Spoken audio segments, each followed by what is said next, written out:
Hello, so people now te ho. Tuni ni khuat sim se kit dio zo hi le. Zalaya thangsa ti ke man kana su. Sim ngai nung ta chu ngai khom dio hin abula ko na chai na gia lunglut ta na ngai khom dingin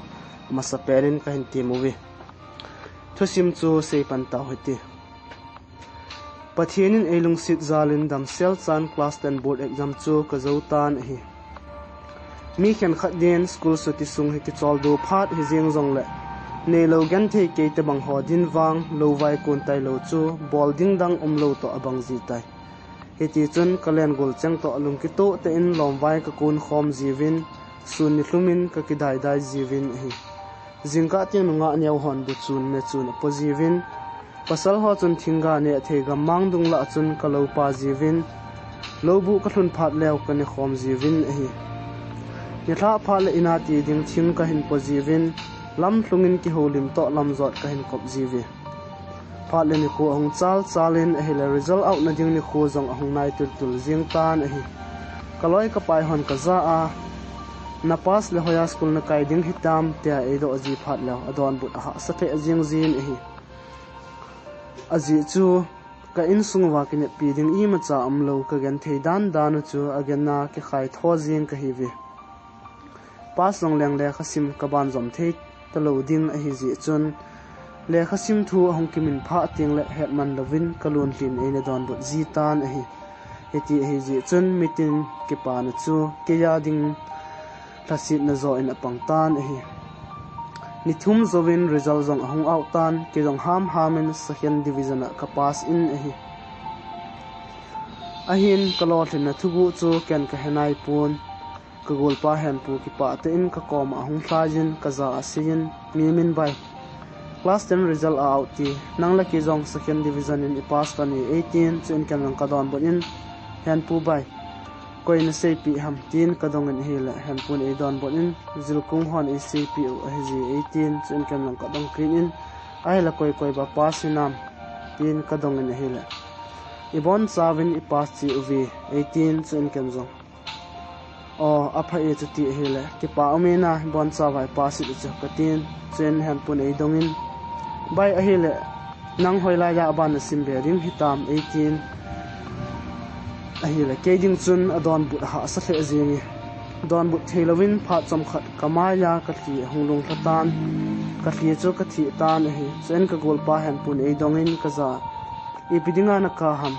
min alol thin na thugu aza do phat le ki pa in anui ji me nang ibola na ka ham 18 chen kan jong ka zo ka sin aza ka ki pa be sia la ka thi hunglong do he bove ki pa na mit li zo hi ka tin e hel han pun min a hil an tha teng ki mutu ki ta te o ke chi tang 18 chen kan jong ole ka ti zowin han pu jong akinung le tan hi chen ke chu ka changin ka ki gyalin kaloi tela le khasim dinga khul gamin po do gam ta vintin ken ka changa ep ka bolding hitam epzia hi bang lom loma hi in chen vai cha ka hi zingo hitam ke jong kaloi te bangin lekha ki sim zom thele kanomi patin thaseta in hin ko kamang tan hi kaloi te dinga ki pan ani kho hi jeng jong le ki ya dia wang lainat ni kho zo chu abang tan hi ka sing sung mi ten kalor tin na chunga ki pan mai cham ho bung lam kai ho to sim khom ding ativin ahin ke chu ka da in lekha aban ki sim zom taloding ipi mai cham sim kho angai pui ka tin ka da cha khia in a hi ka sing sung mi ten ei zolun lekha na sim ding chu kinom mama a hi hi zong le in chenun azil talo zi a lunggel banga thil zo si he theilo a hi na lo thin na chunga ki pa na mai cham sim ding I bola na da ham I to I tham na zo si a pathin gel do jing ding hi thil pha a hi 18 ngai lut zalin thupa tampi e helun a hi ka sing sung mi te phat sa na bangin ni thla an hobung lam kai ho to ki pa na mai cham ka sim khom ta win a hi phat mang sun chun e til khowun chule ka lot na chunga ki pa thu sei na zong ani chi un a hi ahin la ki ya dinga wang thu ki sei zo si chulai na nain apangin a hi le gan the ke ding in wang thasi sit a umi tawna kaman pet win zong ke chu tawna zong mang the lovin ka thli ka ki thi tan a hi aje chu ki jong kaloi te banga le khasim zom ding bo ka tha nom hi le kha sim zom ding ka tha anop wal zia ka ka na chu ahong ki khom pi zo si chun e line pi chi un a hi phat lani ahong chalin kaloi ngai chengjong le kha sim ban zom din khul gama chi zo ta vi kewang lunghel nan kadimin lunghel na zi in phatin in zai tha ka nem zin a hi sun tiang lo vai kon in ka chi zin zan teng lunghel in zai la ka oi zin a hi eti chun kumtlung thlatlung in gan thei ta in lo vai ka hong kon tan a hi hetia dam sunga lo na to zinga kin su ding chu ha sa ka san hi ji chun nga kul khat kala jin nga ka wa tai nga ka wa ho chu ahong khan le phat lew ka zu zi in a hi la sum le pai hal khat khat ka hin muzim tan a hi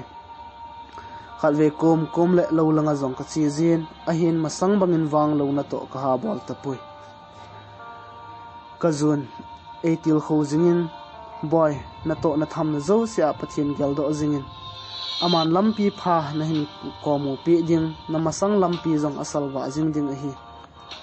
sumle pai e hol do kham zong hop soma hop khat pi jing ding a hi 18 etil khowin a hi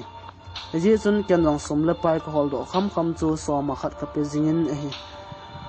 pathin zong ka chunga lung thlagin mi ading in i ma cha hi zong le kida ding in wang nga ka wa chu ka phat chum pi ma jing tai masanga kanani zolo ho jang pathin phat the ka chan ho zalin ka hin nei tan chule in sunga thil le lo tam pi jong kalam do tai ka in sung mi te jong ka chunga ki pa hle jing ta ve kum khat hi tlang sunga lam kai hon tournament bowling a hin go ngovin ji chun khozo sia lam kai mo po chu a ki ho khom ding in a hin ko ta ve hoilai khopena bowling ham tin a ki ho vun a hela mi atam zon ke ho khowang kho a dei thlan ji un ke ho kho a bowling in ong ki phat sa ta ve king thlang kho a chang ho dinga na to be ti hi zong le tol bul fla january chu na to on dom pe a hi ji chun chule le khasim ho dinga ma a on dom pe a hi ki ji chun tol bul fla a bowling in ong ki lol ta ve kewang bol ki chep ki ti chu kalung lut lo na lam ta hi ji chun thanop na zong ka nei thei pon e zong le kaloi ka pai ho chu a thanum thei hle zingo ve ni thla teng kaloi ka pai ho chu bol ki chim jiwin ke cho ve mai majin ka pang zin a hi ni khat hi ka gol pa hen pun ka za sein by tournament ding zia mitin hi banga ki salal chi a nang inati ham ole na tha nom lo ham 18 kan jong ka don but in by ka tha wang anum hi be bol jong ki chim thailo ep ka thanok pi ding ham nang holoi thanok bol ka vet jong la ka mo chim se jingi ka tin hel hen pun sei ki in by namo thasit jing sangin dukan neu khat be bolin lang sum kol ve tango 18 sun kan lang ka don but in dukan neu khat ki bol leba phading ai ji 9 sele nunga ho ta jong ki mel head in tinna ka tin ka ga me chomin a hele hen pun e don but in enge by bolo nang dukana kanunga nu tomo a khong ne ji hlom ding hi 18 sun kan lang ka don but in nei nung sa kit ding a hi pole epi khoding ham ka tin a hela hen pun ka za sei kirin nung sa di thu chu all in ki hona ha tina dukan in ding khum khat ban tung do lo lai epi na sei ham 18 hiti chun ka gol pa hen pu chu to ka ki holim hlonin a hi pha chum khat zovin hen pu zong ama hon langa dingin anung chi kit tai ni thla in kanula ka pa ko ma kalung gel ho chu ka sejin a hi la kachun le zon zong ei phat sa pi thanji chun tournament sunga dukan neu khat be ball ding in ka tan a hi azim ni kho a ki panin dukan ball na ding in ka sapan tai headman lovin hlun kim ni kho zong ahong hlung pajin khochom choma konin mitam pi ahong ki zot jing ta ve ke chu dukan in ka amen thil thiam khat zo dinga ka cho ho chu ka zu pantan a hi mitam pi thil cho in ahongun ahong hola chun nunga zong tam pi azawi gol thang khat hin zalen nunga ho chu healthy jing dam tin gu thimin ka ve thil jingin a hi le ni thla langa thil cho dinga hongola a nunga kha chu hoi ka sama ma jingi chen nunga no chun ka kom a in sein epa saban sop na zo lo ham 18 a hi le ke ding chun za cha om hle jingi aje chu hoi ka sa pen nun he pa tia in ko jing chu koi dinga jong za cha lo thei a hi pui chen kan ka don but in ko hai mo mana hepa nei ti jing wang katin abanong se belovin hoi chu pen hi na de ham katin a hela anui pumin ka za asin na sam asawa nei nungat ki lo upaho ka hin hi sa so he o atin amu okisimin athim nui kit tai ke chula za cha nan kadimin seiding zong he thelo khobin ka om tai pha chom khat zovin nga anon ka za asein he o hoi chu hile a kho he amonga iza za na sa ham 18 chu en kan lang ki phalam pumin ka don bunin he chu ho hi som khat hi zana he chu ho alien je mo he som ni hi hoi zo na ki cho ding ham tin ka dong tai chen nunga no chun ei don bunin som ni man ho chu thum ne hin pe o 18 chu en kan zong ka petai chen kan zong aza aka sei kinin thil na cho ding phat le ke dukanin hung ki cho ji ona katin e hila anoi pumin aman bai je ba nei pi ji ding a hile e pi kho ding ham hung cho ji na nge 18 kan jong ka sei kinin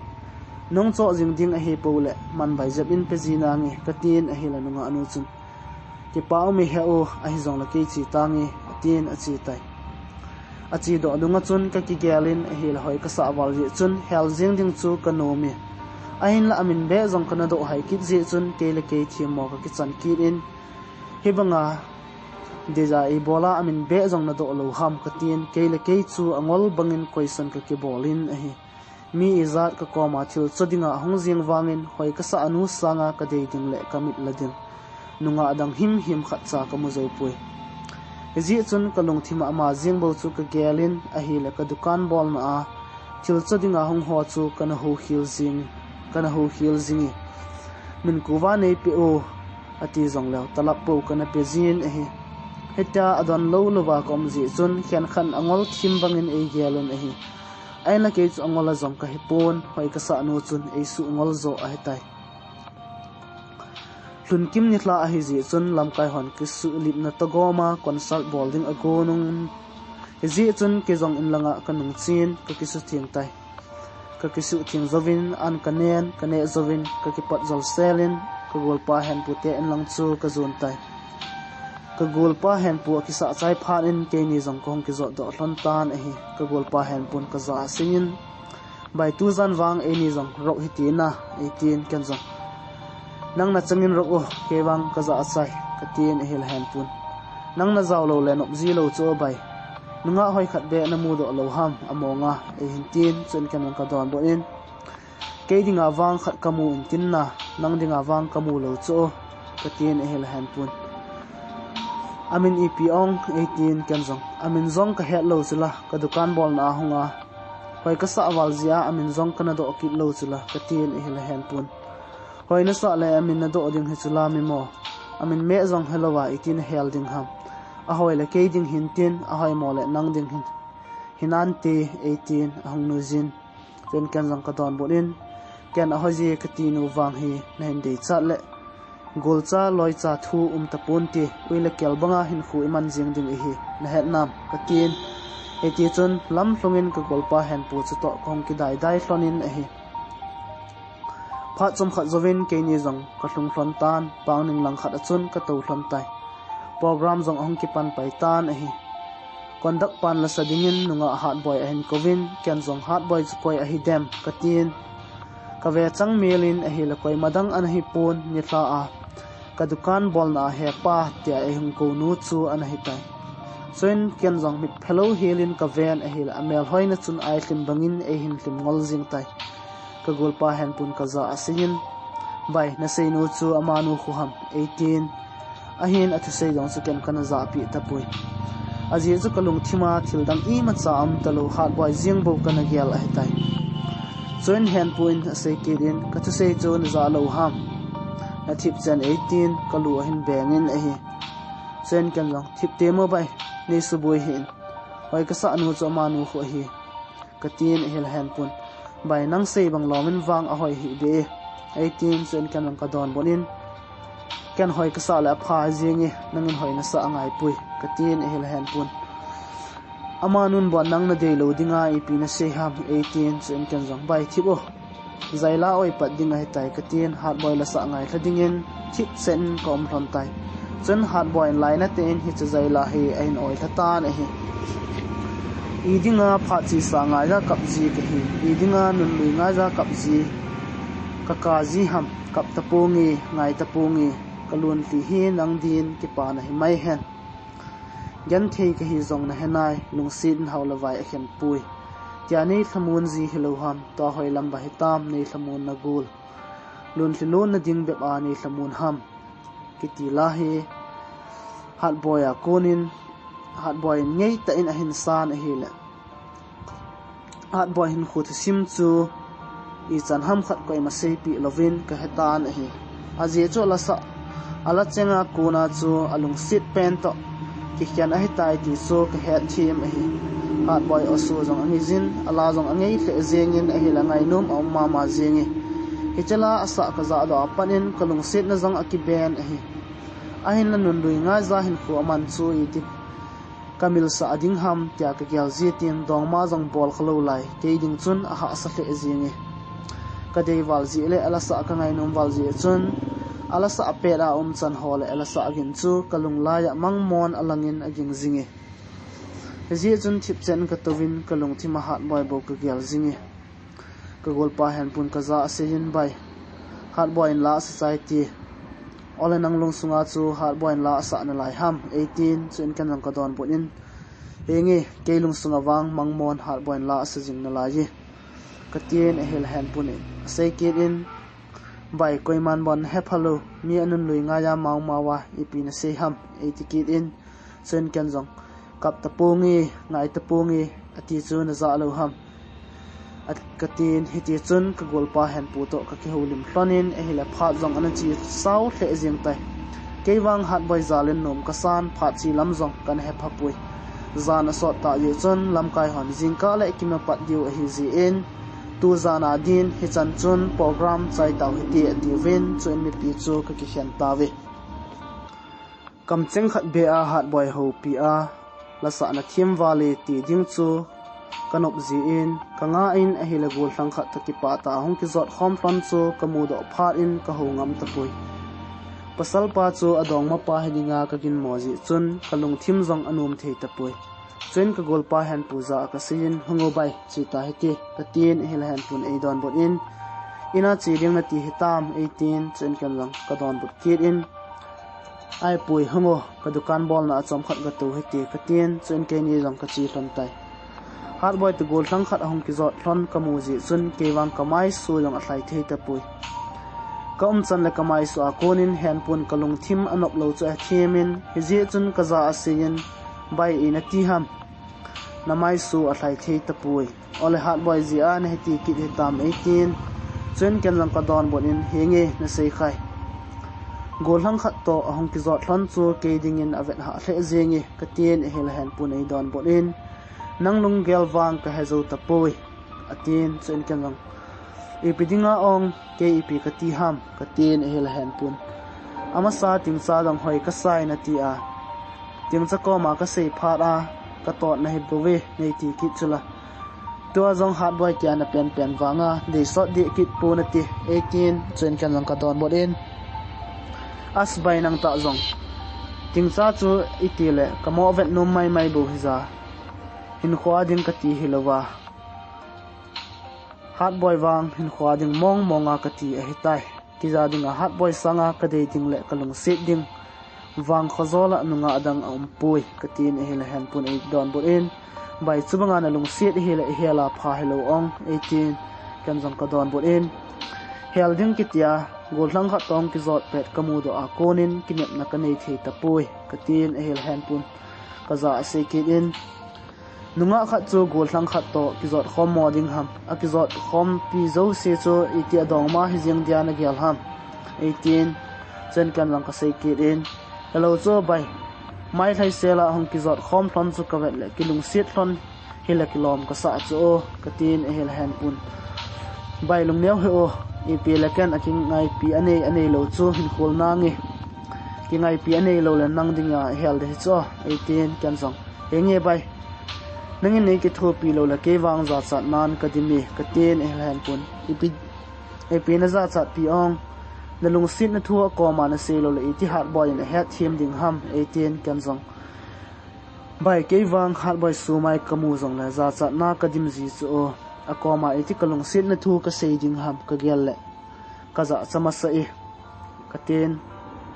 pasal zo sien het su ke diu hin nunga hoi isa ho mel mu ting koi ma het pi lawa za cha na ki dim zi mong a hi eti chon ka gol pa hem pu chu to ki ya dinga hat boy helding dan tho ka sei khom thlonin a hi le Edmund Levin zan khu zong an sot the jeng tai ke wang kalung sit hat boy thu ka sei thlon hi zi chun ki pa nan ka demin ain la ka gol pa hen pu chu a i mu su the jeng tai amit zong ha zo ta lo zi chun aza ka sein bai hongo ina chi ta hete ka tin chun ke ni zong ka in thon chi ka nung za thon tai in ka thlunin samang zal ding tin ka zal na khun chung ka zon pai tai a hin la kalung mit thlan hat boy bu alangin ala sa pet a chan ho chu ka thin lunga mang mon alang jing tai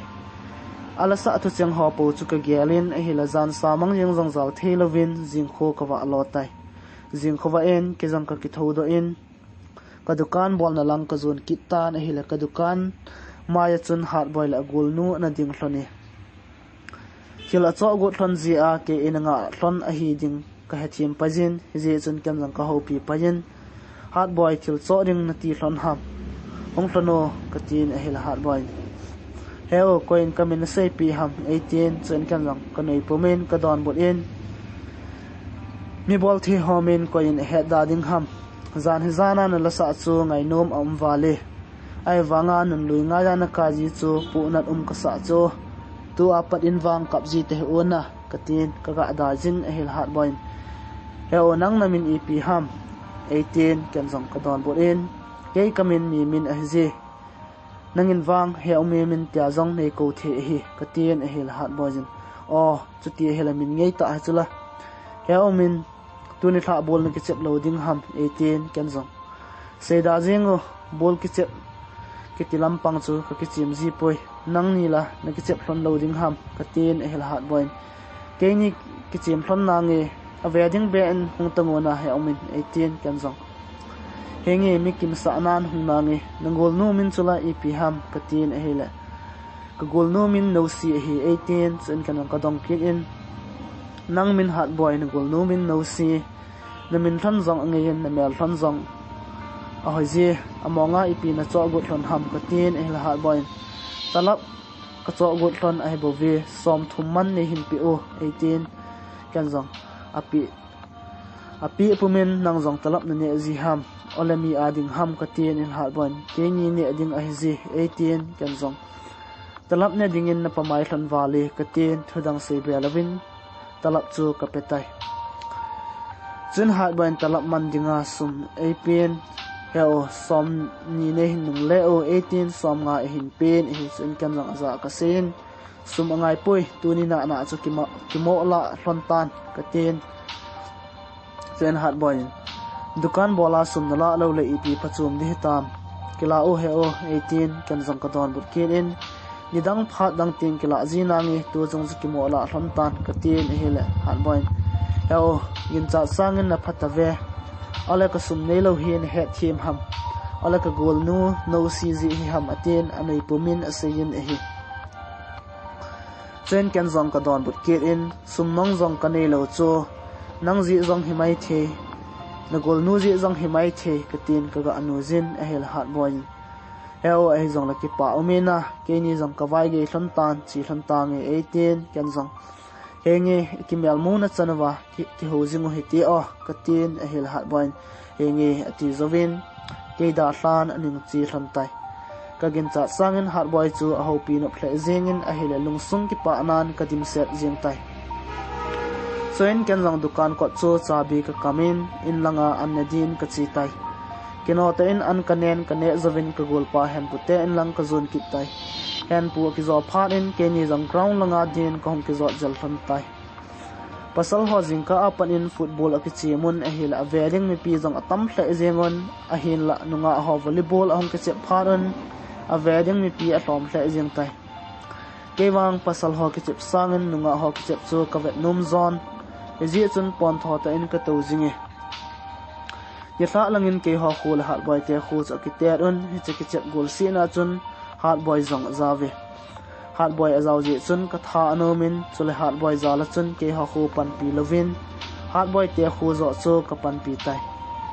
kagin chat sangin hard boy chu volleyball be athim tla ezengin a helmet pi ho chun hard boy tin asam samun a hi alang langa athim lo om chi ji uchon akithu tla zengon a hel akichim hodinga sol lenan om tle wangin ave hodin vietnam om tle zingi alang langa mi gup chi pangova mi somleni kichim a hi wangon ken wang hard boy tailo koi madang ka ve pon a hil hard boy thepna bo chu kamudo in midang ho chu koi thima koi chu thim lo hamzong kana happy pui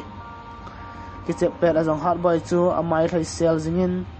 milung han ho azong alung hang pon a hile anun nem na chun mitin lunglai a koi khathe zingi pule paten kasil zo e ati zi bangun a chai nan hard boy te wang khu chun ki ho wang khu chu asil zovin a hi ke wang akichailem kichep akichaile mui khothim akitu che tan hi chun ke ho zong in lam zon din ka hong tawe tournament sunga lungsit na thu kamcheng khat be hat boy koma se te din kanop ji chun kino ta in ka kisu thingin an kane zovin ka golpa han pute in lang chu ka zon kit tai han pute in ka tunin gu thimin han pu ka sei pe in ki gong loi jo hat boy te wang khu nga amuna chi hite katien a hel han pu jong akibong lojin chen ke ni jong hat boy te wang khu nga amun lang chu ka zon thlan tai gin cha sangin mi na tam hle zengin a hela lungyal bang wang a hi zo pui numei ho chu pindan chu min a umun pasal ho chu chutima chun pindan chum khara umun a hi numei hon ki khop na a gamo wa lu jeng ning chu nop thei ka sa lo ji in ka gol pa za bai hungo pasal ho umna khun pha chom khat ga to hite ka ten ke ni jong pasal ho umna chon ka ki zot lut hlan tai heti chun a khosung gol thlang ho sto ka ki ho lemon man lo tho po ka sei khomon a hile het man lovin zan khu jong an so hle tai chun ka gol pa han pun ka za asin bai hungo chi ta hete imut phat jong a hitan iloi ho jong imut nom tawin te 18 chun ke ni jong khat la khat mang pha ka ki thot tu un ke ni jong kom ke le kit thon tai hat boy su mai mel kamu lo ji chun ka ki pa na jong athling zo pon chula su mai ngui hiu chu khat ve be ki mule kanum tange ji ain la zan khu asot ta ji chun lungsit su mai mu na ding phat am ta pon jing khu hungwa ding bo chu nga mai ding a hitai ka golpa hen pu chong achi tan ke jong kazal na chunga kalum tan a hi chen ken jong pathin ko ma taw na kamangin taw na kaman zovin nomin zan sa samang kazal tai ka chol wal ji chun khang jing jong ka tho zo pon hi la ka chun nun eng tho khangin boy mi min thowo huwa tai na loi na pai ho jong khalain a hong ve 18 chen ken jong ka no ko ma ka sin ano koi hung ham ka tin a hela kanon ka hepoi koi hi vem 18 chen ken jong pasal ham olana me ham ka tin a hela kanon nunga ho hi ve na nunga hel ho hinte 18 a hanui pomin a hin seyin a chen ken jong kano ta jong hin to thiam ji ta ve koi jong na kilo hi banga to si hi ni hi ham ka tin kanoi pomin ka thodo tan a hi chen ke jong kazal na muna konin ka pot do tai kolaya hunga chu koi ham kya ka vet le koi madang an hi pon gu thima lung sit sang pen ka chan hat boy le gol nu no si an hi hloni chen ken lang ka ho pi panin hat boy le no si pi na ngai tu hlona jing pi ta an hong hlon ham kilo mosana ka tin a hi le hat boy chu thip chen atowin no si chun ei don bon in ka za china ding jong ka het hlon lo ji a ka mo hong wa lu hlon a hi bove atin chen ken lang ka sei ki in o chuti hila pha e zan hi na bol ki che ka vet le ka chol valentine khangjing ka tho zo lo hita chu na to thlono na ken cha han sim nge ka ten el no sin heo cha sim ngai pui an jong ka hin ne hlon ai tai 18 chen ken ne sa ding don sa ding la kini zo lo wa cha be don khom wa pha chula an ne zowa cha don lo ding ti na jong lo wa ka ten cha ka sim tan e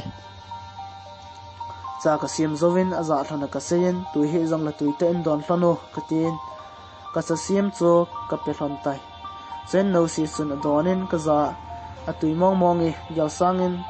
cha sim dan jong na thim hle 18 heti chun ka ki holimun a hi phat som khat zoven aza thlona ka sin hong thlono po do te ka tin el no sin hoilanga chi ding na ti ham to muna ki holim leo nop zo hela 18 chen kan jang ka to chime hong thlono kholai dunga wa leo heti ka tin chen ke ho jong kong ki zot do on kholai dunga ka wa le tawe hard boy chu eti ham apawnum pon hi jong la no si chu to ka ki holim jing flonin a hi kawa chim set phan on ke ho jong ka dukan bol na langa ka chi phei tawe ne thi ho po ka ne khomon man lo thu ho po ka sei khomon a hi la pha chi lam jong ka ne pha po ve hard boy phone number be la do te ding kanop ji chun agul nu ko ma ka sen no si na number nei pi o chula na gul nu azong nei pi tha o ka tin e hi la no sin ka gol nu number wang ken pe pungi ama comment ki thu mo ke number ki zi 18 ama number bo e pen e chen ken jang ki phalam pumin ka sin hard boy nang number jong nei pi o ka tin a hel hard boy ki zi o 18 a phone number zu e pen thudang wang a se be pui chun no si chu hong tot in nang ni chan pi he ka vet le thil khat wang hong ding a hi atin anu zin e he ten ken jang ka don bot in ke ni chan iti hamo no si thil khat se ding ham thil sombe hong nan ti ka tin ka le tot kit in e he chen no sin ki sei pun ti nang nin na ki hat thon le apha he tai 18 eti chun no si chu to ka ki dai hloni pha cham khat zoven amani jong achi hlon tan ki jong an ne dingin in langa ka hong kit tai phalani khu achal jing bangin hetman loven tournament ki chaini jong ahong hlung tan a hi nom lang daleng lungsi thim tho lel man lo ding chu ka himai tai hard boy te wang khu jong numei volleyball final akai ji ochon hard boy ki che vedin ka chi tan a hi wang phat ten hi chini khu chon ka pan pi zo sen gol zona nei chi on ke ho khu hon ke ho khu a pasal ho chon football trophy adamon numei volleyball a hard boy te wang khu chon adamon a hi agong tu apang organizer ho chun hi chezan chun cho theda concert bol khoma jingkho hongwa pha le ki khending ati ji uchon ong kalsung zo si chu a khamun a hi zanting zapi anga la sading a hin phun do na lawa chun hard boy min jong achungin a hi le lungu in kanaki pa pi hle zenge ji chun kenjan in lang kanung del lojin ki su thim tan a hi ki go chai phanin ke jong kong po den ka gol pa hen pu te en lang ka zun kit tai hen pu ki gon chai phaden ke ni jong kong ki zo do hlonin concert ball ding ati na langu chu ka hen zon thlang tai ka ki hele le a zapila a hard boy call hol wangin hard boy so mai kamu do pon a hele ka silung a thlai mo hle zinge phat chom khat zawin program jong ong ki pantan ain la goldeinu so mai wang akimudo di pui lam kai conductor pa la sadingin hard boy in koven e hele ki panan kadimin hard boy hung din do ding kal nga lalin hoilanga kon ahung do dem o tin ka ve jingin a hi ain la kinep na to awang pon hard boy chu ahung do mong tapui hard boy hung do lo hel phan midang zo ko tan a hi la ki pan zo si huya aleng mang tan hard boy hi iti ham hoya ham tin lung ka gel tai program na ki chai tan a hin lung sit nu so mai wang alang di pui chen ke jong ka ki hele len a hila no si ka ga gal mu phat in ki jong no si kom chu ka zun tai no si kom ka pha phan hard boy chung chang thu ka dongin a hile a ki chem na chol waw ji le adam mo thim ji a hung po do thilo a hi dan chu acp tai a gol nu kam chinga ko na hard boy dam mo thu ka za do chun kalunggel anop mo hle zingi hard boy koma ga chi ding zong zan kho so nung a hi ki ta ji chun ki phat lam nan ka dim ki in e ji chun no si koma hard boy ji a ke hin hard boy no si koma hard boy za ke hin an dam loi lojin ati e anati pi ona ka tin chun ki rong in langa kong ke le pai tai jingkho va en ke jong ki gongen hard boy te wang khur hlun na lang chu ka zon tai aje chu an ne lawa chi ding a hi ta ji uwa hard boy so mai mu num na zala ka ga chi a hi mi atamoto chi ding ki sa boy pe to a hi ji chun lungdei bang ta ki holim na ding phat wang a tapui hard boy ko ma ka sen loi le pai hinan khat le khat ki gel do jing hi tina katin a hil hat boin henge ke howang kho jong hongji o 18 chen ken jong henge phat ong kani kum le hongji na ngi fona jong ki ho jiu hi ti katin hi ti chun ki holim hlonin a hila aloi ten chi taw hi ti ati ven chen ama ho jong ki pat do un a hi tournament aki chaile khosung chu khoi ba ki beng kha abangin athip che jeng tan a hila wang kho zol angujin lung hel hal tan a hi hat boy ka thangai ji to a hila changin huiwa bang kamau mau jin a hi khat ve kum le fana konin ka ki ho ji thlonin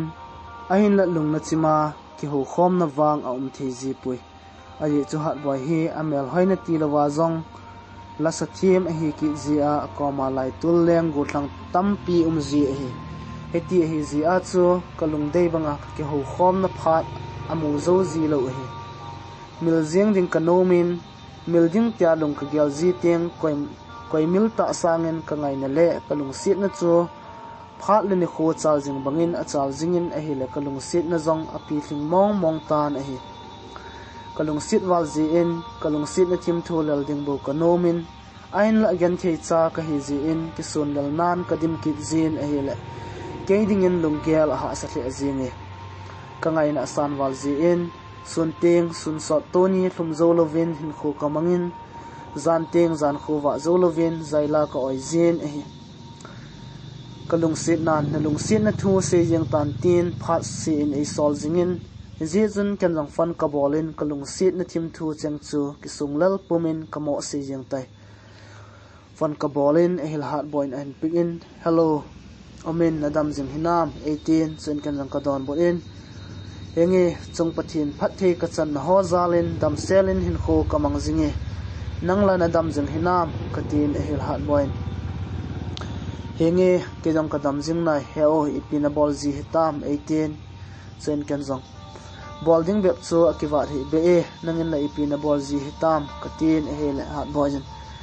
chingthlang khu a chiang hon lo kon tai lo ipidang ki bolding ham heo nang wang na pot tho mong e na 18 ken jong ke sangin nang zo na pot tho e ke wang kana to na ho sangin kalung sung na to nan ka gan theina asang zon gong li pai ding ka hitai ka ten e hil hat boy he o lung sung na to na ti chu ipisei na ham ka za khamo wale nein hil chin tango 18 chen ken jong now a chom lam pe na se dinga lung sung na to ki ti chu si lung mong mo ami khat ki gel jing ti na hi chu o ka ten e hil hat boy ai la si lung mong mo a phat tina koina gel jing ham 18 ken jong phat tina ka gel jing cho kalung sit pen nang na hi ji now ke wang nang ngai nan sun tin zan tin dam lo ka bangi na su mai mel ka hin mu do nya ki panin a I ta kan het kha lo lung sit sang pen chu nang ka hin chanin a hilatun nang ngai nan ka mong zo tapui gyal mel ding ka ti zong le mel thelovin phat tinin nang bo ka hin gel zingi ven ta sa gen theina ho him ta sa akim sa di pui a hin la lung sung gen theinan wang him ta sa hi akim su sa theje ti hi kiza konin ka hado e nang kalung set ka ngai wal ji in lungdang hin gyal thelovin nang bo ka hin gyal zingen a hele ki pa na zong ka nei thei pon chule lungmon na dik sit le ya ka vai moi nang lovin ke mung zo pu nge gol ka hin kho ki pa na ding le kata sa ki le do na dingin ka hin khon ti bang na ngai chai golin lung sit dang na nei lo hi na le ki sung lal puma ka taw na ocheng hi nei gyal thim pi in lang sang thing le sei bang chan hin khom jing dingin gan thei ke ne hin sang jing tan katien kalunga kapu zolo lung sit na thim thu chu ka seitan hi hita ka sei zo chin kalung sit hat boy wang athip chet jeng tai kam cheng khat be azong ei don but lo ji chun ken jong sei be ding ka hepon e ji chun ke jong thip chen ka omin kalung sit nun lung sit na thwa e hin don but ding bo chu khalti nga in kamo nga tai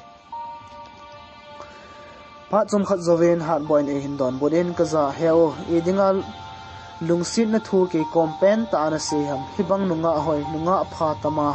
ole se lo phamo tia na hin se ham 18 chen ken jong now guldang izan in tam hen lang zatam la ya pa hoi dim se jong le kalung sung de thlen nang bo na hi ji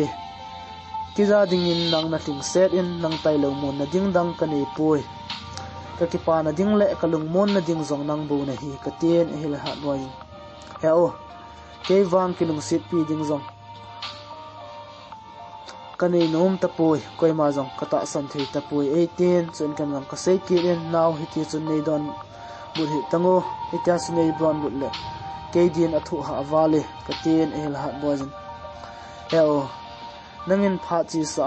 kain komandan ho na het them lozi ai bu ve ke wang non lui nga za ka kana lun ti zong tu chanin ka thi hul zo pon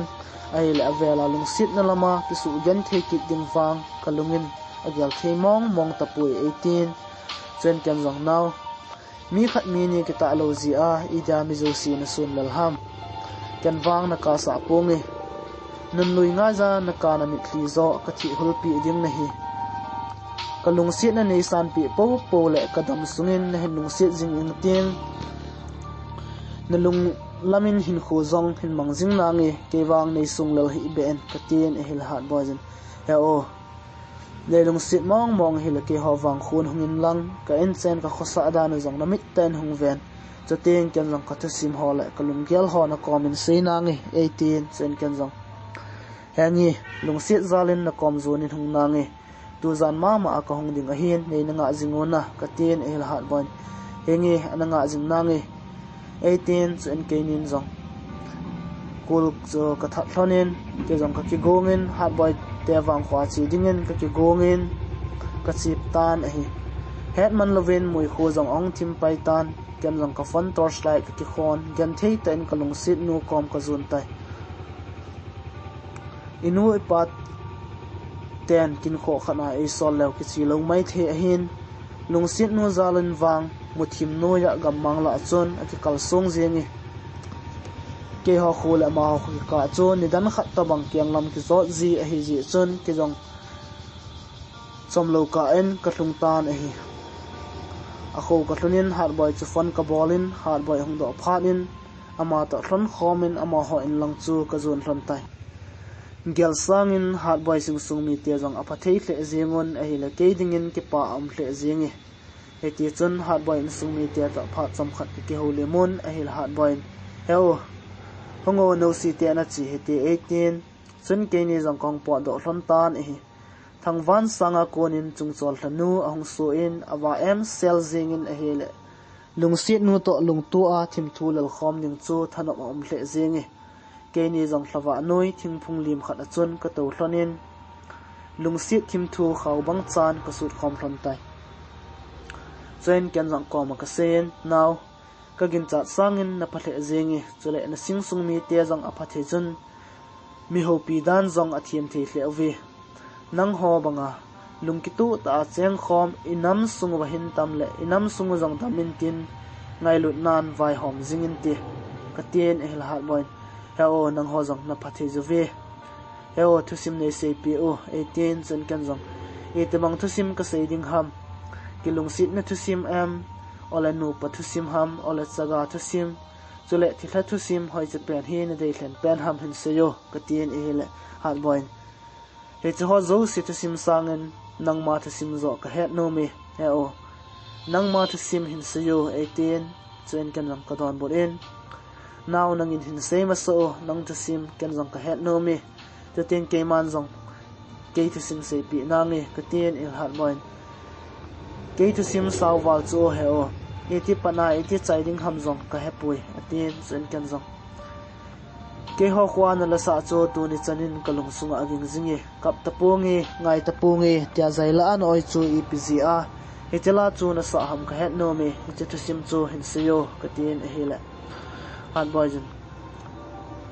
tu ma sanga an kilung sit pi pa to an ki ngai dan hol ipza an ki khen ton ham ti chu ai sei pi tai he o ka thusim thon chu hiti hi a hi Facebook apan in mel het lo gul hlang khan ein helin a hin mel mu kha lo hi ji chun ke kananom pon chule ama mi ho cha hi ki ji chun ke tamang gan the chan alung ka to zo ding cho ka ta san pon hi ji chun Canada e a hin la phat tina en ho pi zengin ka kom alung sit thu a se jingi don but loading ka ti zong le akilet sa to ka ba ki ding ji chun ken zong lungsit di ta nei lungsit le hongin lang ta melin nei ki mu pin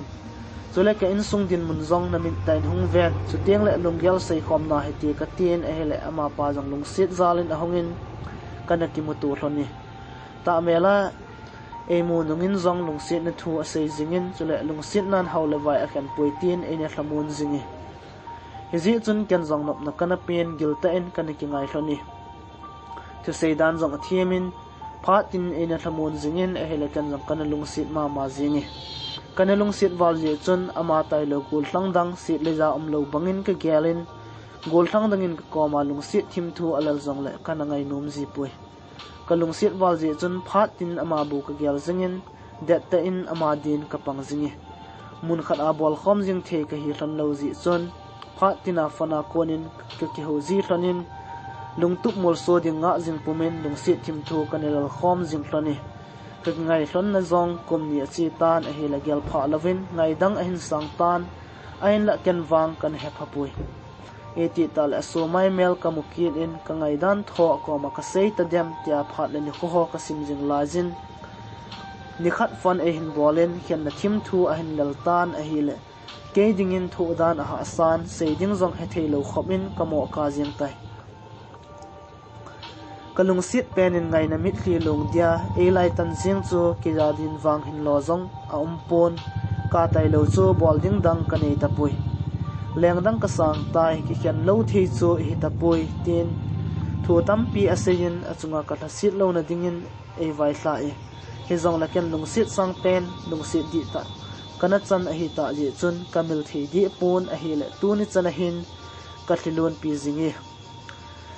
lungsit kiti zong leken kana lungsit na wang asangin alam dangi ama pan e bol na ho ka gel do ji ting plasit nan ka dimzin chulagol thangdang ta san na zong ka nei thei tapui lungsit na langa avela ki su gan thei kit ding zong ka gel thei tapui ten mithlong pumin pha chi sa lungsit pen pa to hin khothusim chu e se pi tan e hat boy hin komandan ho ka vetna e tabang lunggel anei ding ham ti ho ka gel la pasal ka hi wangin thu ha sa ka san ka hli ana lung do man leve chule again theina thu sim ho ka za do chun ka lungsit na ka ngai na zong akibe in atha sit na chu ki pa na le pi kit ding chu kanum tangia ji a hin la ke mi kam molen lunggel chi sa bang ha boy lunggel ka ki pa sa nun lui nga za kan ho ka ki pa sa ding chu ha sa hle azingi eti chun adon bu ji le a hlep lungmon ji jong he thei lovin ka ki gel jing tan a hi phat chom khat ka ki gel zovin ken jong ka don bot in aza now phat chi so ho nung gela thilun pi angai tapui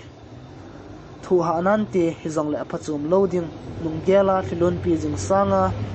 achi sa chu achi sa he mai tai ta lung tha ken anga ji van kum le hla tha tai eding golin phat chi so na ka pi ji ding ham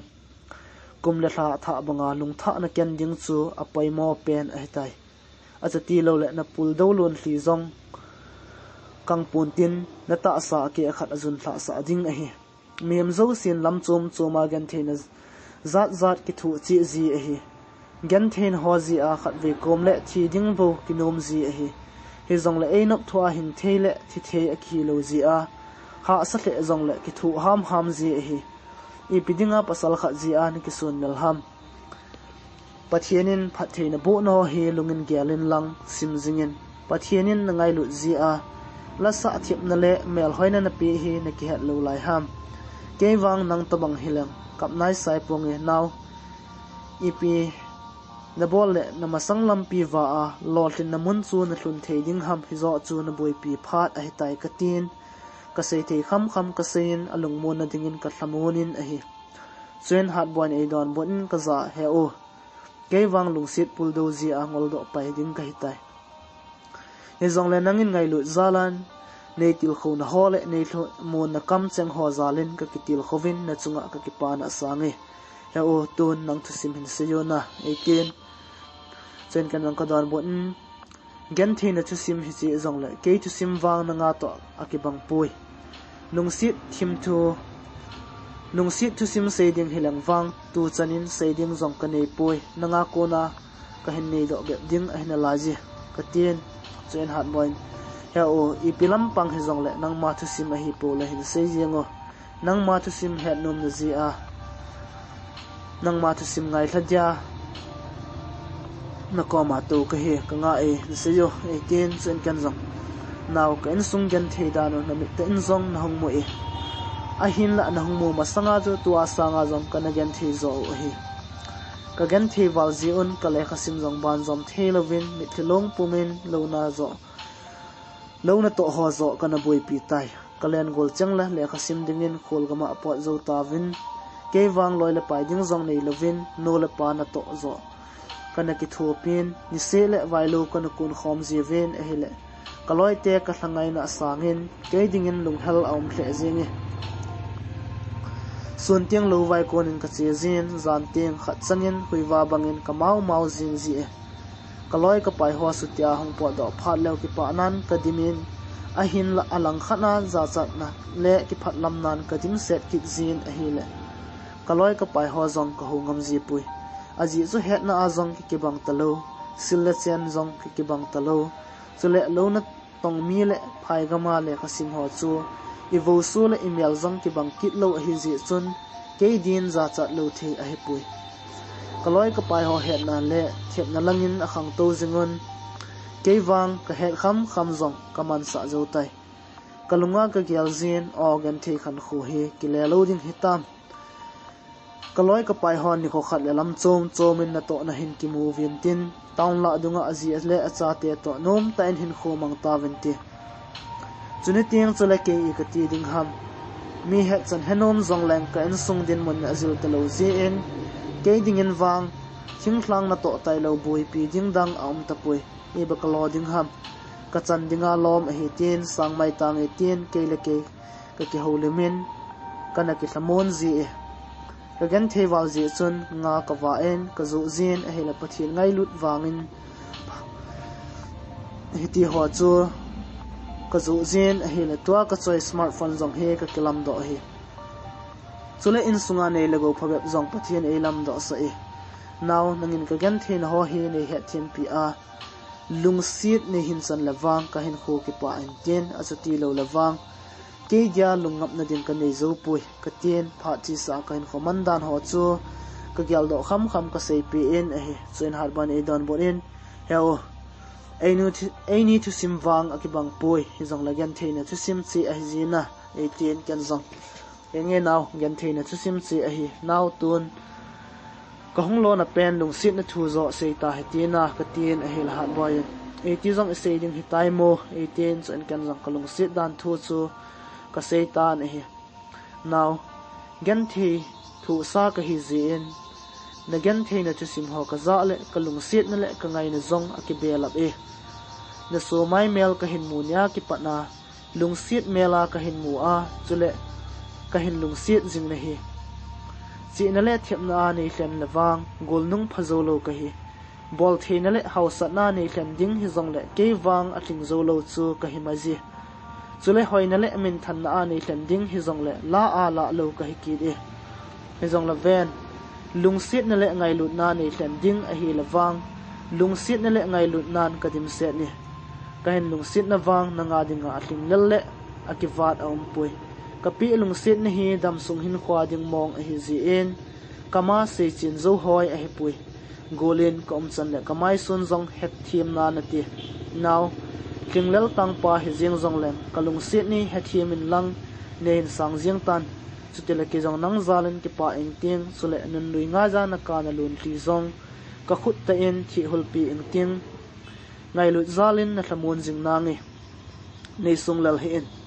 ken na thasit na dinga hin kho mang ponge ka tin e hil hat ban e don bonen heo e ni hel zo sewang kana dal bol jing a hi zong la nangin lung sit na thu hi chan chu na se za hin kho ading monga nei hlen a hi le idinga ka da ding ham henge heo ken zong nang ka hin lung si ni nang zong gen the hin kho mang san hi je en ka gen thin ho ne he thiam pi zinga nein thamon jing ding ka kine me chule ka gen the na ding nei lam do pi lo ding zong ka ta sani 18 chen kan zong ko ma ka sei ke in now kalung sit na sang pen ka hin pi na het thema nei san pi je in na chunga ka ki pa tang ya ji tunia kona thi san giza nanga dia pangdet jing ding ka hitai ka tin ehel hat boin he o ki yong nanga dia det ta ka pan jing ding a hi 18 iti chun chungchol thawa noya kalung sit hat boy to lung sit thim thu kalal khom tonin a hi le zan zong ana so the jing tan a hi ji chun ke ni zong in langa den kong kile kip thon tai hat boy chu ainu wa ka tha en ke jong ka chen naw wang kho zonin ka hom kile kip tai lam hlungin kalung sit hat boy to ke holim thon na ho chu ka gelin a hi le ki pa nan kadim set jingi kalung sit pen la ngai penin kalung sit nei san pi chu ki ya ja ki pa lo the ai poi ka hung lewan ki thingin gu zong ahong zu pai tan hi chen ki jong lo chil bu khat a chon ka thlai lut in he ko ma chun ko phat ka adingin ka om tan hi go zu chu phat ta sangin a ha che zengin a hi la ke dingin lunggan the om the zingi ka fan go le dai thu pi ding ka nop lo ji chun ko phat ding chu ka nga in a hi la zan khu so the jing tai chen kan jang plastic ka hol le in a hi la wang phat te in bi chinga chun plastic khat ka ke mai do in a hi plastic chu anet wal jin asung apo ka sungim selin chen kan jang plastic sunga chun ka fan ka hangin gozno ya chun in lang ka hin zon tan a hi huile go ki thoji chun dap ka san ka gan the hle zengi a hin la kalung sit no zala ka thu hi ji chun kho ka sadi pui phat chom khat zoven ke dong ka khosung ka hlungin ka inu chu ka zon pai tai zan sot nung a hi ta ji chun mitin samang azal zo ta ven a hi la khosung chu a thip chet jeng tai kain ko te jong nu ma samang zal zo a ta ji un ko zong asung kam ta ve ke chula dap ka sa wal je en ka ki thing zengin a hin la gu hat che ji chon ka ko na o chu ka en ko tian e za pi pu ve hi ji chon kot bula chun ka dingin kan ko tian kot en hon pi na divin ka onei sunin ka en ko te chu ka sam zengin a hi phat chom khat zovin kot ahong ki hongin in sunga konin ka chun nun lungdong ta en alu a hin da do sa in a hi chen kanon ke in mu do phanin kaza hoyana chia toabo in hin nung zot ham 18 kan jong ka don bo in hano all in ki holim na hati dap ka sa to ka chol wal zingi ka tin in sunga chun ka wa lut tai chen kanon hoilai na chi mong hiza hiti chan chun hung vai tham ham 18 chen kan jong hano dap ka sa wali me hin ti o ka tin ehla kanon kino ta in me hin ti in kanon kho ta an hi chula e hin tin chen kanang ka don but kirin hano kina o daba thi pai ding kai tai ka tin ehla kanon e ngai lut wal ji chun kai mut aso e jong tiloven me 80 pi tan e chen kan jong ka von ho chu ka sut tlan gang ta en tui ka kisil tai ka kisil chai phat in thu panga chun ka toven ka chun nu zu to ka kholim thon tai kanon ei dongin boy hoya na chi ham 18 zo se ding kanok lo ji chon thutha ka sei pi tan e ano nunga hela ka chi he ka ten hela kanon boy e ho khwa jong nunga dim set helam amonga koi nunga na gehel ham 18 kan jong ano e ho khwa nunga tam jong le kelung lai koi khala nu ampui haji a chu wang khodanga nunga hela ka chi he ka ten chen kanon ei dongin boy hat boy chu koi khomi ham chulai itabang mi ham 18 kan zong aphat ding asit ding wang ka ha he thiam pui hano he zong la kemu danin wang mi pha he lew kilomi anu apa sing sung mi te zo si jong a ho pi no chi owe hano weta tournament la ya e ho ina nunga ani hong chun he na la yam ka ten e le kanon henge ke na la ji koi zo cham 18 kan zong adung sang zo nu chu a hi ji hano ke dinga phana sa hinam ka tin hele aphat ding asit ding khat ve mel moi iti zong ki ding ham 18 chen kan zong ka sei kin achien achain ke the hi zong le aum chan le amai su akona aphat ding le asit ding ke khan thei tho khol ha no ka tin hele kanon mi phamo wang hipun te hi zong le anu apa lungyal zong het anga ji izi ding khat chu 18 ain la ken wang ipi asein ham ka thiam pui heti chun ka kheu lim flonin hi la jingil bual rang ahung khong tan hi chen ka chun no in ka za asingen boy imuta heti jingkho wa thapai ding a hitai 18 chen ke ni jong zan samang zaldin ka zal namun chi ron ka kizot ron tai khat ve kom le lung sit so mai mel mu num na je in a chen naw wang khwa chun ka chi zen hi ain thing thang mi a ki ji chun to la tham ding atam the jing jin a hi le lungyal banga lung sit nu ko ma lai tul le na ding phat a the ji pui he jong la gil ta ki ngai ka hi ron ji chun ko na ron chi a ki ta ten ka pang jing flonin a hi kalung sit hat boy wang mi hoi mi pha chule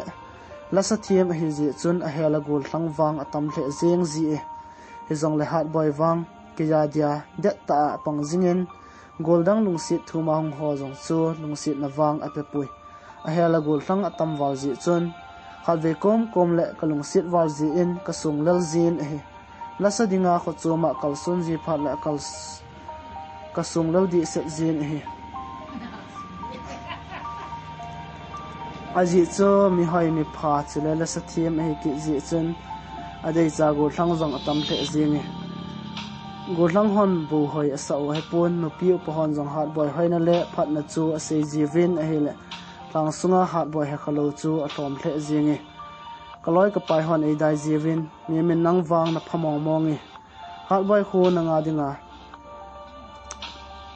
apa mai ji ipi wanga na ni za gam sunga gol thang zo sin atuk cheu hat boy to nang na kingai kha ham nanunga nu amel hoi to aphat to lasa athep ki le nang wang o chat na umi 80 win a hi hat boy ki ya dinga ki ta to in apang jingi ti ka het na chu fon ka bol chanin apik jingin chula gol thang dangin a hel zong lew ein het sa jingin a hi ji chun kan lang kalung sit ma jingin chula ka ki thang at pi le jingi phalani cha jing bangin ke ni kilung sit na zong api thing che jing tan a hi le ke ni ki ngai na chu zala jin athang su tan a hi kum khat zovin ke ka hong damon kalung sit nu kom jong phathei lovin dammo dam thei lovin kun lai chunga ka ki jam jing tan a hi le lung sit nu chu ngai om hle jingin chule su mai mel mu kit dim kal ka nga le hle jingi kadam mop thu se pi ding jong kanop lo ji chun ka imin fan ehin bol kum zong le adam bangin ka ki sei ji a kholong wa ehin ko teng in sung boin ho ji a chi thelo ding bangin ka ki sei jin kadam mo thu chu kam cheng khat in zong ka sei pi pui aji chu dam mo kadam mo thu chu zado le lung ne vintin lung leng khan ti ka ti ji a ka sei pi nom lo hi kadam mo thu ko ma ka sei lo wangin ni phabep zovin mi sei no a kon azado tho thovin hi hezi chun agol no si hen ki pujin ke wedding in ahong hlonin hi lo le ai jong hen cho pi hlonin chule kane ading le ka don ding jong thil tam pi hen choi pi hloni ke wang da mozal khun chunga lum ka hezi chun ka thodo zo pon hezi chun ka zal namuna ka omen kalung sit har boy chu to ka ki holin hlloni hat boy za ka sein naw nong hlon le ki pa aume na so mai mel moding kanop je en dam ding kal ka nga lel the jengi naw idinga thil tam pi na hin choi kho ran ham ta mela ni hum ki mu sa jong hi ke din athling set tai ka tin ehel hat boy heo nadam ding kanop zia ngai lu zala ka thei kham ka hin bol pi na hi ji heo I bolan dam mo thu be jong nei se pi lo ham ole lungyal sei na kham jong ka hi lo ham 18 chen kan jong ka don bol in now hiti chen lungyal he o kalung sit wal zia in zol lung neu khana te ka ti zia ka sei pi nom lo zo nahi ka tin hil hat boy he o hoilai na sa m 18 kan jong na ka sa na lai ho ka sei pin hil hat boy chun ngai lut zalen e zenin hi kalung sit penun khut ta e zen chun ki pa nan ka dimen chule kanat na jong adam domin hi kalung sit hat boy wang za pi anga ki thang at pi lo the chu ai pui aji chu aji jong ki hilo nunga khan za pi anga adong ma pa zen jeng chu ki thang at umma ma jeng hi kadam mo ji chun ki phatlam nan kadimin ji chun apatai wal tampi katin ahin la hat boy chun elung sit wal zen ezen ni hlum zengin hi ni hlang kai hi phaten hat boy te ni jong akinung lekit den aki gong hlonin achi hlon tai lung neu khan ti kati ji chun lel sa san lel lo bangin ka thoda in to manin ka ki ho pi tan hi naw na mit ta ni hung vet a na khut ta ni hung zem zi in chunga ka kipa e chule nang ma ngai lut ka chan na ho zalin tun kanat na zong adam zep tai nunga pha khan ko nun khone nang to ka kilung sir kha hi ham pha ka ki sathe azingi ka ten e chen har ban e don bot in he o ke jong ka kipa e ngdam loi loi zo nang na dam mole lunggel anok thei pon hin khoman zong a ha se 18 ken jong ka don bot in hinge naw kadam wa adim ka kine me tawnan ne hingel do zingona ka ten e le hat boy hinge he o tawnan hingel do zingnangi dam loi loi jin lang na long sit ke ne hing hlamon zio nang lovin ke mong zo ka bong zo zi poi 18 chen kan jong ka don bot in naw ken jong nang bo ka hingel gel zingi adam tabang ka hitai lung thalovin chi jeng thlonin na vai ge thlone ka tin ka lung sit hat boy la gol nu no si chu ka sol tan e chen amani jong ki pat do thlonin a chen naw wang khu anung zo thlan tan e ke hoina zo si chun hat boy phat na ho cha movin chu la gil ta ka ki ngai thon chu a thiam su ke ron e kanole ka pan long hat boy chu amodinga adei hle jeng thlone kanat nan e zawal je chun hat boy te ni po do phan kazal na mona chun kazal kit tan e a khosungu athun phat in hat boy fan e hin bolen ka ki ho thon tai hello now thun thon hitam ka tin e hel hat boy e don bolen engi he o tule chun ka thung thon e he o nanat na dam zep nai lo ham 18 ken jang ka don bolen now ka dam zep te ki pa ame dam sela na thun thon chu ka tin e hel hat boy he o nang khan khodin ka gyal le ka nung sit wale ka lung zong a helin ngai zong na ome 18 chen kan jang ka don bot in now silung hello zen lung gan thi khan ti ta san thu lal khan tin lung sung dam mo khan ti lon tin lung khan tin leng dang sang khan ti hin khodia ka gyal ka lung sit na hitai lungdang gyal lo zen na hin mil zo punge gan the ni lung sit na ken jong kum kho so nin mil zo punge ka tin a hil hat boy he o na seidan chu ke hin lengdang sang khan ti tia na gyal ham na lung gyal chu chapang ki tul chim ho to akilo ve 18 chen kan lang ka don bot in chapang ki tul chim lung gyal bang hijing jong leng na lung dei bang lung sit hin kho mang zo hi jong leng ka lung sit na hin khwa ding in ka hin ti me ka tin e hat boy he o hin khwa ding a lung sit ka hin chan na hi je nei sung lol hi in yo dam mo pen man lo ho po gyal he o 18 kan zong now ke wang ki sun lal nan ka dim zi e ni hela gol tang atam to ka ve sit kit to ka ten e hel hat bon he o heti ho po po to se ho na dam na ding zo ngai tu o 18 80 lai ta en fon net vok hong bejin a hela ka ki ho thi tham ta pui dam mo zal khuna lum ka hi je chun ke wang ki sun lal nan ka dim zinge lunga gyal loading tin chan ka gyalen ka dam mo zen har boin e dei mo jing dem dam mo dam thelo manga ka ka in kalung sit no hin lung som a gyalin leng dang asang jing dem ka tin ke le ke ka thasit tan e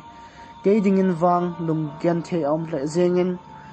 dam ding bo ka nomin e hi ji chun ki jang pathin ko ma phat tina ka taw jingin e le pathin zalin ni phabep zovin ka hong dam tai kong dam phat in kalung sit hat boy te wang kho azong ka si jingin a ke wang mi mol pen le het na nei lo chu ka hi zong le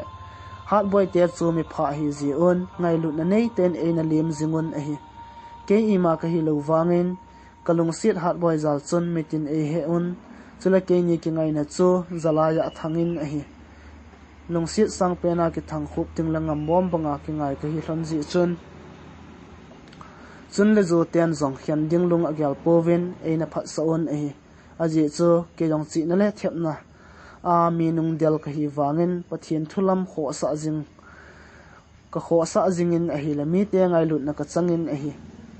sun khat i muding ka tia khang phei chunga ka tole no sin fon a hin bolin hat boy upa ta sa dam mo a thi thu chu e ne sa tan a hi ka gyal pha lo lai ta hat boy upan leisen a kinung mu kit lo dia e na da tha zengo chu ka gyal le ta sin nan ka demen thu ha ka sa le zenge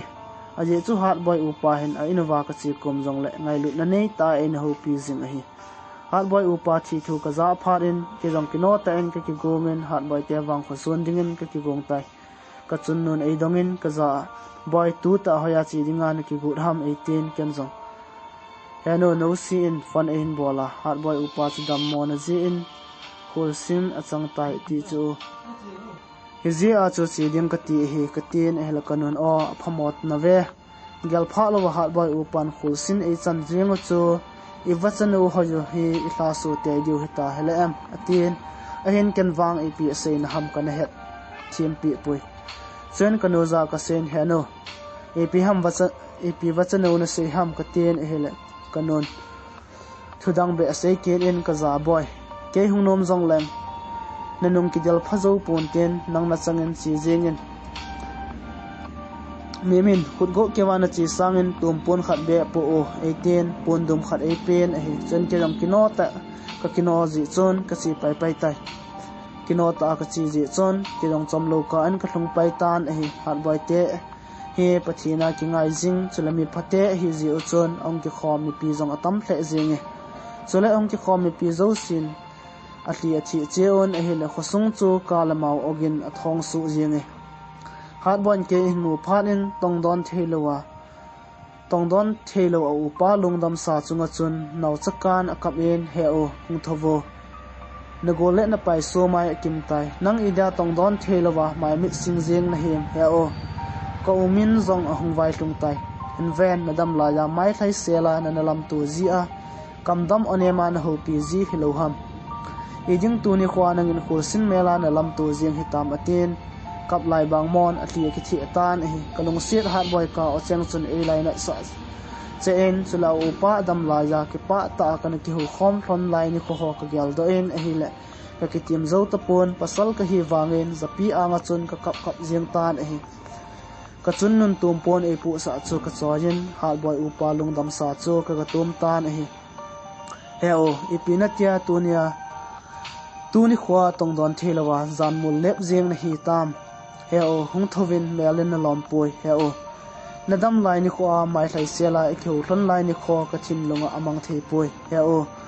pi ding dang la kanei pon kanei sun hi che pon du ma hen ka hin to me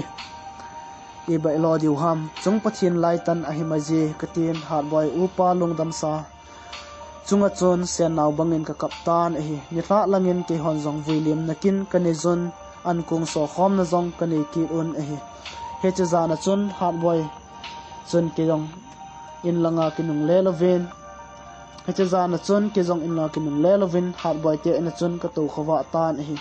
jing kho wa en ke jong thlaset ta en ka hong kile ki tan e hi ka chol wal je chun in ka hlunin ka kis thing lojen khang phei chunga chun ka ki jam tai kong kha do le ni hla lang anai tai chen ka chun nun ka za sejin boy koi zo ding in zong ha le an zo nan ti he zong le hat boy to ki khen lo the na heta poi 18 chen kan lang ka don bot in hano idinga em ka ki khen thon ala na modinga nunga dang zo na dei ki hitam ka tin he la kanun boy chu ti cho he poi hat boy sanga ka modinga ka dei nunga dang a di poi he zong la i bai lo diu ham ki khen lo the na hi thon ta poi aji chuven ton la ya pule pa ten hiti hen na sei jive nunga gol thang ki ngai la za in sung mi thinan e khen khale ki khen ding a himaji achu ti lo le ham sin nan e chunga vai a hum khaji e hezi a chu nang ni zong na ki khen thon angai tai 18 chen kan jong ka don bun in hano ke wang kanom pui hat boy sanga e kho sa ding le e ngai lo ding nu mei dang ta pon ti chule ama lovin ke mung zo pu nge ka ten e hela kanun boy pule pa te chu se ho hi pal ke lo hil ding a hi ana sei bangon ata in zong agui hlung no me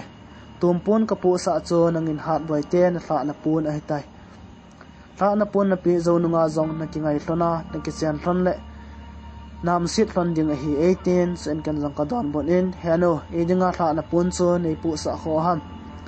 e ti ding lam heleng ana ki polo dinga ka ten e hela kanun boy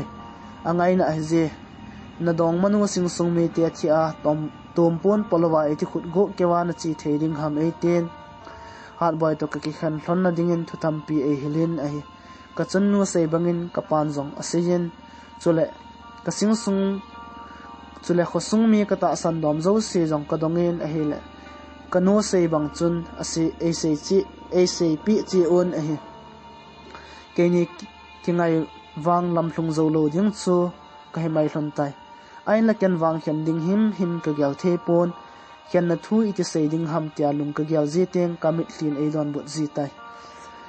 kalunga ka gyalin sit lei chunga lanu asang azan tamjong le hat boy sanga ka ngai ding le kalung sit ding ki tapon te chule hat boy sanga e khoto ding le e ngai lu ding dang jong tapon te ipi wanga kanija kanat na ding be ma hetabang thil hong hlung ham ipin kho hitam kain kho ka tin zan so samang jong zal theilovin kalun tli to ki holimin he ke jin wang lung gel ha en sit lei hin kho jong man nom tapui ke zala hat boy jin alun tli thi hul be ma ke ji alun tli puma hen kho aman kit ding cho ka gel la ka thu zo pon ka khotu hle jinge ahin la tun lai ja kona min ahin zui jing cho kan palke ding kangam pon ai le ke ding in lung gel ha san lun thi lon tai lo cho bol ding dang kanei tapui heti chon zan so samang zalmon ka ki gel nan jing kho ka wa lo tai ke bo e se yo he pon hat boy ko ma jong chun le zon ase hlon a he chule aloi la pai hon jong ase yon hat boy e mil theina ding in jong ke chu e se on a he ai la ken wang ke ko ma thu ki se ha bo chu kazan chule hat boy yin jong ama ko ma thu ki se ha bo chu azan la jin a he ka sing sung mi te chule ko sung mi te hian na thu se ding ai ha sol wa je chon ke jong hian na thu se ding in ka se tai lam hlungin ka ki gyalen hian na thu iti ka sei ding hitam iti ka sei pana iti ka chai ding hitam ka tien ke le ke ka ki holemen a hi pha chom khat zoven ke jong achen naw wang ho cho ka hlung pai tan a hi ke jong ka chen hat boy te ina chun ka wa lut tai hat boy het loven achun nu in ka za sigen boy memin iba lo diu ham koi zo dinga long ha sa the nan te e zong le in sung thi na ji a na naw hat boy hi na khena na vai thla ding himai tan ti o 18 hat boy to ka ki khen hlon na ding in thu tampi e hilen e pha chom khat zoven ke ni zong khong ki zo do hlonin e hele chunga chol thanu thangwan sanga kon ong su in ilen naw sit le hi ein salwa su tan e chung chol thaba noiza kalung sit hat boy su mai ka ve chun lung sit nan adimin chule masanga lung ki to ta lung sit thim thu kanalel khom hlon lai ni kho lung mit hlan ahong langin a hele khen na thu sei ding wang ha sa khe jinge idei pen nu ko ma za chat ki phat lam puma lung sit thim thu lel ding sanga khen na thu sei ding chu gam chenga ha sa zo hi kalung sit har boy na khut nei tu in engai ji dan tho asen a holim lim zengin a hi ke wang sei ding jong ka nei pon kalung sit nu to gi banga ka ki khen hlon ding chu ka gel le thu ha sa ka sa khe jinge har bon e lung sit dan ho ka vena chule ken lung sit di ta ka lung sit a hi ji chon ka ki khem hlon ding chu ka gel le ka mit clean ina don bu ji tan a hi ain la ka binga mit khi hunglung hla chu hat boy ka mu sa nom pon he ji chon ka ki he mangin hat boy mit mu loven ka ki thi hul loi zin a hi khen na thu sei ding wang ha sa hle zengin ilung sit nu ko ma khen na thu sei sanga galmuna galbol ding zo tlen a zon a hi khen na thu sei ding ka ti teng kamaya lun ti zo hong lung ji tan a hi le ka sei do the him pon a hi kamit thin ka lung sit hat boy khut hin wat kha ji chun hat boy ka za sen heo ina ti ham tu zan chuna thip chet jenge heo I pi ham khat in e hin wat cho ola gu zu ki go ham 18 chun kan ka don bot in now kalunggel asan walzi in seding zong ka gel do the poi na khut hin wat chu thonggu hi pun te kalun ti zo hin te ten ka sei pi tai chen hat bon ei don bon in heo ipidana ka ham idinga na lun ti lung ham ola ke ko ma na wanga nunga dang nga za kap na him 18 chen kan ka don bon in now nunga dang nga za kap ka hi poi nang nga za kap zo ka hi bove ka ten thudang sei be ding zong he thei lovin kathi kitan he son halban e don bon heo nang ko ma ke kom hilam ke nga za idinga na ka ham goldang nga za zo hina ti 18 son kan ka don bon in now chun le zo sing sung mi te thu zui lo the hi ta poi e ba loading ham chung pathin jang gop lo chu I mai zina tin gel mai hiti ka tin e lat ban e don bon in heo edinga hitebang thu chuna se ham ole nei lung sit lo hitam 18 ken lang ka don bot in now nang banga ka ngai ding le kalung sit ding pun te zong kit ta pun te chule nang sanga e lung sit ding le e ngai lo ding le sit hem zong kit ta pun te zalaya thangsa lung sit goi khaw jam sa bo tan jing ding hi koi ding in zong ha en tin nom di pun te he zong la thi na zia ki khan lo the hi ta poi ka tin a hel hat boy heo to khan pai dinga kalung sit e nei ne ti dan ham e dinga ka kana ding be ma lam thlung zo lo ding lung sit ne lam do ham he chan bo hi tam nei lung sit na chu 18 kan jong ka don bo en naw kan jong ka hen lung sit lo hi sa ham kalung sit hi ka ta sa to thi khom ding a hi bo ve he jong la naw ki lung sit lo zia ki khan ding hi poi e ni he chun le zo le zia ki khan ding zong hi hlan poi sing sung thi na zia khan mai ding hi zoi i bai lo ding ham chung pathian thil gon a hi ma ji ka ten e la hat boyan lung sit hin kho adia ka kinep na pen sit liya nang lo lung gel bang ken nei lo am him izat in hung tam zong le nang bo na hi gol chang a kon mu sit na chang zong lem ka thu na hi nang zal a hi lunga hin ka gel zinge lung sit zia gyan the in tho na chang ho lon hli pumin ha sat na chang nang din kana thu in ton kana apange mu sit na chang ho zong nang zal kana thu zove nu mei lung hlom ke bon mit hli puma ka pan thele i ding nang ke khan khoding gel lo na hi lungleng vaya ni thla jing ding hi na ki oi mong hinam 18 kan jong ka don bo in now ep kisaya iti ka vai thla ding na hi hitam kalung sit wal zen ka hin thazo him poi ka dam mo pe a nei na kho sa na ho kalung mit hlan ahung lang zinge ka tin sei be ding jong he thei lo in ka kaptan a hi chen hat boy he o nei thamon ding nei khem ding a hi ta jong le kam chang khat ben kalung sit ta poi nei tin lang chuteng nei vai thla in chuteng la ken jong e lung sit lo ji a e ken hi tin gyal thiam ing teng anaki hlem tangi 18 ken jong naw kalung sit lo zia ka khen na thu ka se a hi lo zen kalung sit poi ti ponge kalung sit zinge ka ten e la ban he o nei lung sit le bola nei khen ham kalung sit poi nei ti lo le ken wang na khen zo ponge he o nei ne hela za na mi thi holding le na thamon ding zo ka hi nei ti hilova edinga tunia na kan ka kana ding zo nei gon pi kit hitam na thu sei ho nangin gyal mil zong la chon ke lung sunga wang aging zing na la ji 18 akap za zengen e hat boy thu sei chon ke jong e ka sa en aki thlem ding bejin thawa nu ja chon ka kap thon tan e pasal ka hi ji chon pon a hle zong lang ka thi holin kalung sit hat boy chu ka thlem tan e naw ibola thasi akap na hi ham ven ke sanga hoi zo ching zo thim zo house zo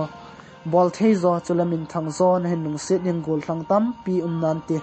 ke a thing lal pen la thasam pen idinga nei ka pi ham ka tin e hat boy he o a ching la thim a hoi la pha a house la bol thei tam nan te he zong la ken nang bo ka ngai pen ni na thlin lal na le na thla sam na ho hi kalung sit nan apangi chulamin na hin sei sit teng kalung sit na ke be la sa ji e he o chung chol thawa no hi e ni dinga nui khom na zo hilova ija tu zana kana zo a iman hitam 18 kan jong ka don bo en now tu ni khon kanan mang jong la chon ni ko khat teng ki pan an hin man ki tho dim a hinai neilung sin na lenin agileti ka henai chubang chun kan jong ka hin lung sin nang bo ka hin ngai pe ni nang bang ka lung set ding le ka ngai ding ki ta ponte chula nang sanga e kho to ding le e kho sa ding ken hoja ka kimu ki ta ding ham he zong la iba ilo ding ham ki khan lo the hi ta poi i chung thim thu me pi bangin azingin ling la khawin atomi einin zapgal kai zo zong la hen khonung teng ham sit na zo en ele flonding a hi je chun ha te zong la ki khan mai hi ti a nang zong leng dang sangin lang yan the ke nei mil jing tan ken zong len na thanga guldang pai dang go hol tangi ka tin a hil hat boin he o nangin nei milin lang lai dang leng zong la chun ken wang hin mil zo pongi chule leng dang zong sang di pongi 18 ken zong ka don bot en now kalung sit zia ka hel na thu chang hi nei ngai pi o seding zong ka heta poi now ina chi ta hete ka ten in hat boin he o na chi nom le nang chi o ke hung pongi 18 sen kan zong now ibola htia chun sei ham hungin chi ta hete ka ten a khut a ka tu in ada sa san in langa dingen ka pui tan e zan so ta je chon ke jong khom ke le pai tan hi kalung sit wal je chon ke ja kona gam wang la ding ka gyal le ha sa ka san hi je chon lam hlungin ka thli ka hin ke thi phei pe en hi kun lai chunga samang zal dinga kalu wangin mai mit jeng jong ka sing thei pon ngai na mit li alung zinge khat su khial zia ka ki khan thon hi han lang a hi lo zong la thinan e khan thon hi zale ke ni din thu nok nan te zabang lung sit na sang sing sung thina zia ka ki khan thon jeng chu a thu ha the jenge samang la ka zal thei pon hi je chun ka fon ka me wa en ki thlep lung mon na din mobile game so po chu ka ki sim tan a hi ain la kalung thima chun hat boy ngai na amang thei pon chu le hat boy kap lai abang na dem tin lung ka gyal zingin a hela ke dingin hin khonop na him a umpui mitin nomin samang zal gam ta zong lew ke din wang mai mit sin him a umpon hin la khosung veng sung chu athip chat jeng tai nidan somle ni donin kalung sit hat boy la khat ein thot in thudang imaji belovin zalaya thangsa bo azi in a kalung sit hat boy zong kezi a samang zal lawa azal namuna lungen thei pumain khu aman chu ke do pajin ahin la ka don but nom poi aje chu don but kit lang ka kingai na thon sang ding chu tiang ama jong gen thei ning ke jong ka gen thei ding ji a chu ka don but nom lo a hetai chen ken jong la chu download ka bolin ka ngai tan a hil a thu cheng chu hiti hin anaki ji e ala cheng chu hiti hi a he zalaya thangsa e ni kilung sit na zan mang banga chi mang ding hitam lungyal ha se e ni kilung sit hi thasin abang zengi nagyal mil hitam gol ki khen mai ding ken wang ka gyal thei pui zan samang jeng zong zal thei lovin e ni khan khoding gyal na in khon na umlo sing sung mi loile gol hon e dong talew e peti ka don bo ding hitam khan ko ka gyal ji ting ha sa ka saji e lun thin e chup ji tai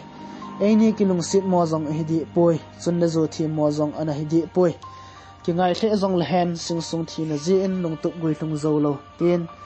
he chi zai la hi avel velin ka hla en ka zan ngai tan hi he chi zai la hin kalung hal na zong e ki bel up sa en chule pha chi sa nop len lai ni kho ho lung mit flan ahung langin a hi le ka tilun pi tan a hi kam cheng khat be adon but ding kanomin a hin la in zole alung hel na sangin te ka ti ki ji chon ka don but nom kit pui aje chu ki ho thon leng lung sit na thu le ki ngai na thu ka sei kit thon ning ji a chu ka ho pi nom lo a hi eti chon samang jeng jong zal thei lovin zan khowa en hi chala chu ka nga jin kamit li ka thi tan a hi kalung sit hat boy ni tin le phat tina e ngai dan tho le lung sit na thu ho WhatsApp le Facebook akon asei jingin a hin ken wang kalung sit le wangin lung sit lo bangin ka umin ka ngai le wangin ngai lo bangin ka umin vai tha na thu zo ka sei zin ke e gyal mila lungdang a gyal theina dingin zo ka til khoji tan a hi ni khat no sin fon en bolin hat boy jin ta mela e mu num wal ji a ke ho khwa hungut thon dan thu chu e sei pi tan a hi he ji chun ke yong wa ko ma ka chen thil dan ho ka sei pi en hat boy te ni chi do ka sia ke ho na dingin ka ka ti min a hi a ye chun lung sit dang nei banga in ko kaman kamu sa lo le e mi lo ding ka het ji a wa chu to ki ngai banga uma hat boy chun ke hin ngai dang asang tai tia lung agiala ama jong lung dang agial thina dinga ka bol a hi wa chu to ka to hlanin a ki ngai ta ho danin ke chun a phei chun ka khamin wa in ka sam chu azut in a hi he chepe ta chun hat boy te ni jong hong hlung hlanin a hi le ke ni chan chu hat boy amu do phan amit in a tuiti a phajing tai mit mu a ka num lo zia ka lo wangin hat boy chu chan la mai so konin alai nat na chu he do thejin a umin e kan jong ka ki het mo sen hat boy te ni gol sa chu loi la pai bangin ka ki ho pin a hi